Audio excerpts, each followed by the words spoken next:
Hello दोस्तों, board class study bye जी लिम्बा पर आपका हार्दिक स्वागत है। आज 18 सितंबर 2020 और 18 सितंबर 2020 है दोस्तों। अपन आज अगले वीडियो के साथ में आज का जो हमारा टॉपिक दोस्तों, आपको पता है कि हमने इस टॉपिक से संबंधित 2 वीडियो डाल दिए। आज हमारा ये तीसरा वीडियो हो जाएगा। क्या है दोस्तों? महिला एवं बाल अपराध। ठीक है, महिला एवं बाल अपराध के अंतर्गत हमें आज कौन सा टॉपिक पढ़ना है दोस्तों? आज टॉपिक पढ़ेंगे साक्ष्य अधिनियम 1872।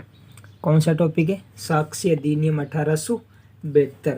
तो दोस्तों इसके अंतर्गत आज जो भी अपन देखेंगे, इसके अंदर 2-3 धारा देखेंगे कि साक्ष्य अधिनियम कब लागू हुआ, कब पारित हुआ, किसके द्वारा किया गया, ये सब दोस्तों इसके अंतर्गत देखेंगे। और यहाँ से दोस्तों 1 नंबर का क्वेश्चन 100% बनेगा, यानी एक क्वेश्चन यहाँ से बनेगा ही बनेगा। तो दोस्तों आप वीडियो को लास्ट तक देखें, और पसंद आता है, अच्छा लगता है तो दोस्तों आप इसको लाइक भी करें। तो चलो दोस्तों देखते हैं साक्ष्य अधिनियम 1872 क्या है दोस्तों? साक्ष्य अधिनियम 1872। भारतीय साक्ष्य अधिनियम 1872 कब पारित हुआ था दोस्तों? तो पारित हुआ था 1872 में ब्रिटिश संसद के द्वारा। किसके द्वारा पारित किया गया था? तो 1872 में ब्रिटिश संसद के द्वारा पारित किया गया था। और भारतीय साक्ष्य अधिनियम लागू कब हुआ था? लागू हुआ था 1 सितंबर 1872। लागू कब हुआ था दोस्तों? 1 सितंबर 1872 को। दोस्तों उस समय हमारे भारत में वायसराय कौन था दोस्तों? वायसराय कौन थे उस समय? Lord Mayo. कौन थे दोस्तों? Viceroy Lord Mayo. और इसको यानी साक्ष्य अधिनियम 1872 को लागू किसके द्वारा किया गया था? तो लागू किया गया था जेम्स स्टीफन के द्वारा। किसके द्वारा किया गया था दोस्तों? जेम्स स्टीफन्स के द्वारा। तो दोस्तों इतना आपको साक्ष्य अधिनियम 1872 के बारे में याद रखना है कि भारतीय साक्ष्य अधिनियम 1872 पारित कब हुआ, 1872 में लागू कब हुआ, 1 सितंबर 1872 में। उसमें वायसराय कौन थे दोस्तों? तो वो थे लॉर्ड मेयो, और लागूकर्ता कौन थे? James Stephen. तो दोस्तों इतना इसके बारे में याद रखना है, और हर लाइन से यहाँ से एक क्वेश्चन बनता है। ठीक है, चलो नेक्स्ट देखते हैं। यह अधिनियम 3 भागों में बांटा गया है। कितने भागों में बांटा गया दोस्तों? 3 भागों में, यानी इसके अंतर्गत हमें 3 धाराएं पढ़नी है। कितनी धाराएं पढ़ेंगे दोस्तों? 3 धाराएं इसके अंतर्गत अपन पढ़ेंगे। इसमें कुल 11 अध्याय और 167 धाराएं हैं। कितने अध्याय है? 11। धाराएं कितनी है? 167। ये अदालतों की सभी कार्यवाहियों पर लागू होता है। दोस्तों अदालत की जितनी भी प्रकार की एक्टिविटीज होती है, उन सब पर साक्ष्य अधिनियम 1872 लागू होता है। और ये दोस्तों शपथ पत्र और मध्यस्थता पर लागू नहीं होता। ये लाइन याद कर लेना दोस्तों। शपथ पत्र होता है एफिडेबल। क्या होता है? एफिडेबल। और मध्यस्थता यानी बिचौलिया जो होता है दोस्तों, उस पर ये लागू नहीं होता। तो ये लाइन मोस्ट इम्पोर्टेंट है, याद रखना। और ये कोर्ट मार्शल पर भी लागू होता है। कोर्ट मार्शल क्या होता है दोस्तों? सेना को जो न्यायालय होता है, सेना का न्यायालय, उसके ऊपर भी इसका नियम लागू होता है। तो दोस्तों इसमें अपन को याद क्या रखना है? याद रखना है कि ये 3 भागों में बांटा गया है। 11 अध्याय और 167 धाराएं हैं। अदालतों की सभी कार्यवाहियों पर लागू होता है। ये शपथ पत्र तथा मध्यस्थता पर लागू नहीं होता। ठीक है, ये शपथ पत्र और मध्यस्थता पर लागू नहीं होता। और ये कोर्ट मार्शल पर भी लागू होता है। कोर्ट मार्शल पर तो लागू होता है, लेकिन शपथ पत्र और मध्यस्थता पर लागू नहीं होता। तो दोस्तों आप यहाँ से इतना आपको याद रखना पड़ेगा। यहाँ से दोस्तों किसी भी प्रकार का क्वेश्चन बन सकता है। अब देखते हैं दोस्तों 3 भाग, यानी 3 जो धाराएं हैं उनको देखते हैं।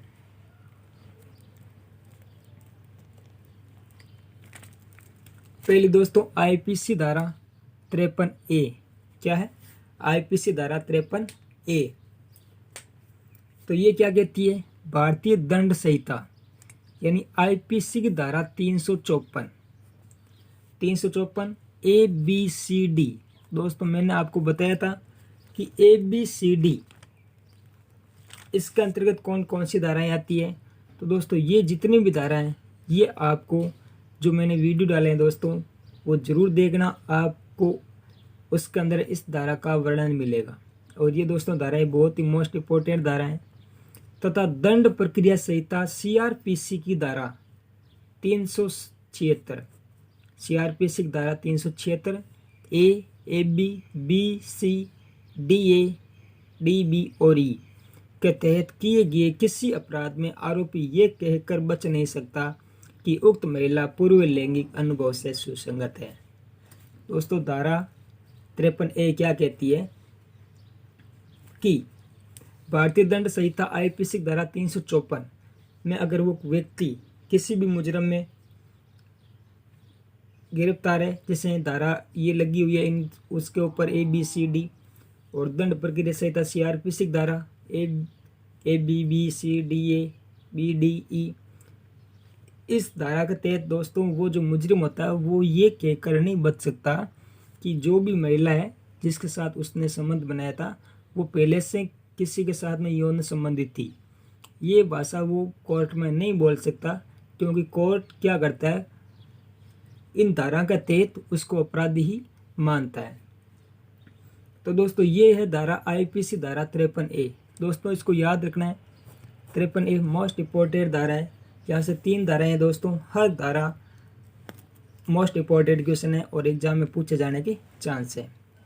नेक्स्ट धारा देखते हैं दोस्तों, धारा 114A क्या है? धारा 114A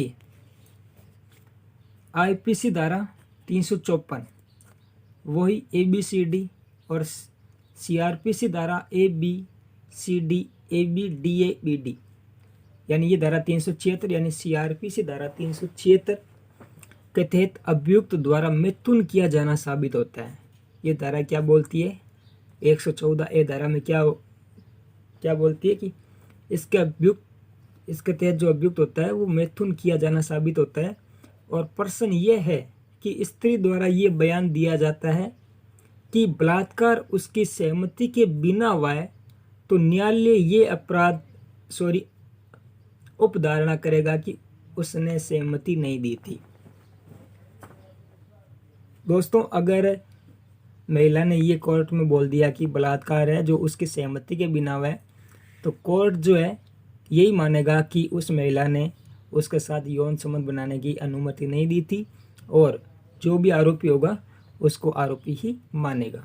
ठीक है दोस्तों, इसमें क्या होता है कि अगर कोई व्यक्ति दोषी नहीं भी होता है और महिला उसको बोल देती है कि ये दोषी है या उसने मेरे साथ यौन संबंध बनाए हैं, तो वहाँ पर कोर्ट में महिला की ही बात रखी जाती है।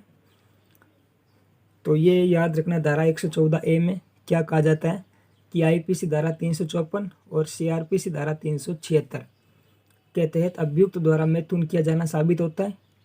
और प्रश्न ये है कि स्त्री द्वारा ये बयान दिया जाता है कि बलात्कार उसकी सहमति के बिना हुआ है, तो न्यायालय ये उपधारणा करेगा कि उसकी सहमति नहीं दी थी।